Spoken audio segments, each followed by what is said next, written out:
todos, muito boa noite. Este é o debate decisivo.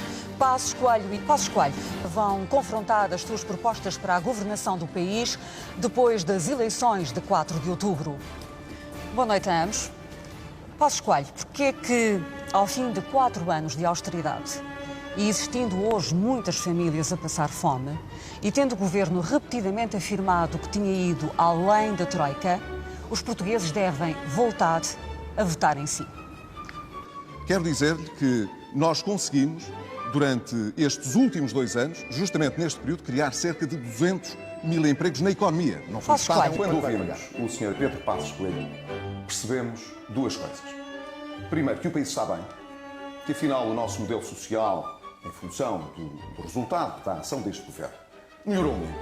É uma coisa que todos os portugueses que nos estão a ouvir sabem. As coisas melhoraram muito. O Estado, afinal, não precisou de ter aumentado brutalmente os impostos durante o ano passado. Portugal não precisou de cortar nas prestações sociais, nomeadamente no rendimento social de inserção, nos abonos de família e levando os custos de acesso à saúde. Este é o resultado da Dr. Pedro Passos Coelho, o nosso tempo esgotou. Estamos a 10 minutos do fim. Os portugueses sentem, sobretudo aqueles que estão desempregados, são 700 mil desempregados.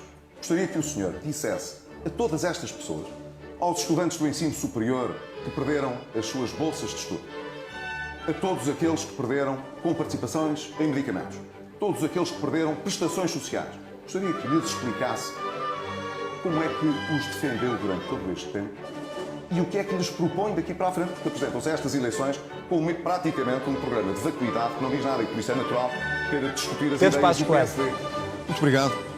Eu quero apenas salientar que o Pedro Passos Coelho fala sempre do milagre das rosas. Não precisa de mais dinheiro, vai oferecer mais serviço, vai devolver medidas que aumentam o rendimento das pessoas e por aí fora. Eu gostava de ver, da sua parte, neste debate, como em todos os debates que o senhor fez, discutir as suas responsabilidades como Primeiro-Ministro, que é o senhor, que é Primeiro-Ministro nesta altura e que vai a votos como Primeiro-Ministro, eu vou como candidato a Primeiro-Ministro. O senhor vai a votos como Primeiro-Ministro. A dificuldade que o senhor tem em discutir o resultado da ação do seu governo é uma coisa que espanta aos portugueses. Por que é que o senhor não tem a coragem, neste debate, de começar por discutir aquilo que é a sua responsabilidade à frente do governo Passos Coelho, porque é que o governo, em função da sua promessa eleitoral, não atacou as despesas ao nível do aparelho do Estado, mantendo-as em valores de 2015 equivalentes às de 2011? As chamadas gorduras Mas não é assim. As chamadas gorduras do Estado de que falou na campanha eleitoral. De facto, não é assim, sabe? Nós tínhamos, em 2010, um déficit global no Estado de 20 mil milhões de euros. é incapaz.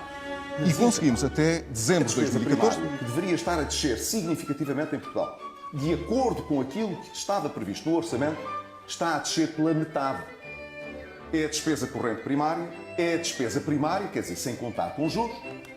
E se não contabilizarmos a questão dos juros, quer dizer, se dividirmos os juros que é suposto pagarmos em Portugal ao longo do ano por cada mês, nós estávamos a aumentar a despesa total e não a baixá-la. O que significa que o Governo não contraiu a despesa pública conforme devia ter contraído. E isso hoje é reconhecido praticamente por toda a gente fora de Portugal. Nós baixámos o déficit em Portugal porque os impostos aumentaram.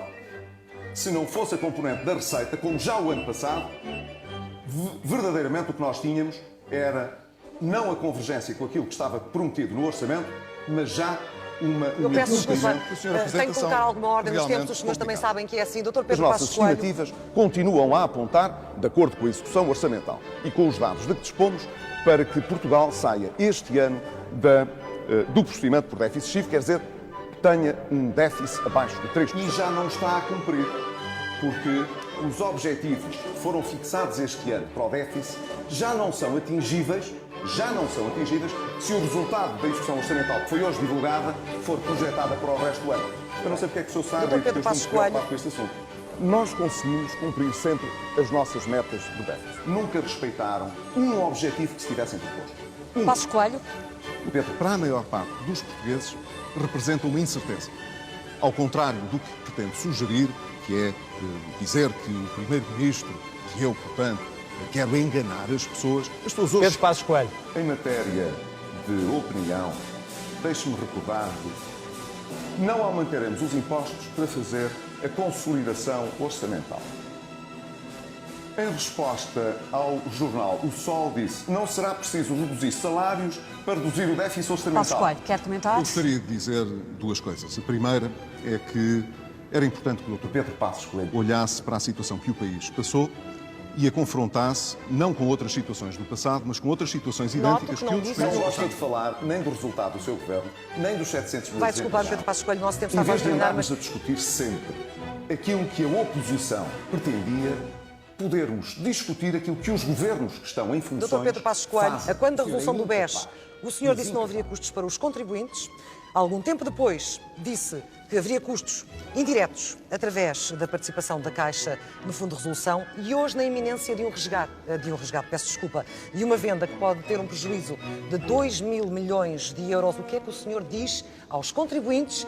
E se puder, ao mesmo tempo, responder, o que é que diz àquelas pessoas que estão lá fora e que hoje tivemos que passar por elas, aos lesados do BES, enquanto Primeiro-Ministro de uma nova legislatura? Relativamente à venda do novo banco e, portanto, ao BES, digo o mesmo que disse no começo deste processo há pouco mais de um ano. Não haverá, na solução que adotamos, custos diretos para os Pedro Passos Coelho. Nós apostamos muito na transparência. Não é só nas contas públicas e, por isso, pedimos publicamente transparência ao Governo nas contas para que não voltássemos a ser surpreendidos nem com o BES, nem com as empresas de transporte, nem com todos os casos que o Governo conhece, mas prefere adiar a sua divulgação. Dr. Pedro Passos Coelho, os seus argumentos finais. O PSD e o CDS-PP apresentam-se coligados justamente para oferecer aos portugueses essa possibilidade de poderem sonhar com os pés assentos no chão nos próximos anos e para podermos tirar mais proveito das reformas que fizemos.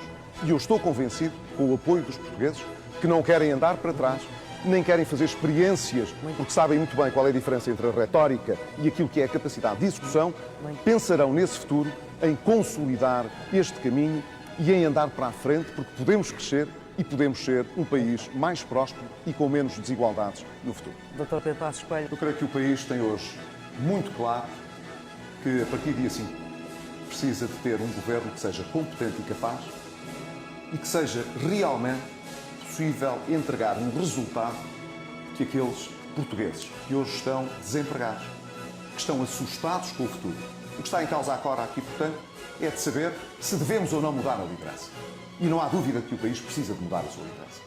Precisa de alguém que respeite os compromissos, alguém que tenha capacidade de diálogo, alguém que pode não ter experiência governativa como eu, mas não traz na sua consciência ter 700 mil desempregados e um Estado social que está em perigo se não conseguirmos colocar a economia a crescer. Esse é o meu compromisso. Pedro Passos Coelho, agradeço a ambos terem estado connosco esta noite. Já a seguir, na RTP1, a análise, o comentário e as reações a este debate. E à meia-noite, na RTPN, vamos revelar uma sondagem telefónica realizada pela Universidade Católica com a resposta à pergunta: quem ganhou o frente a frente esta noite? A todos, uma muito boa noite.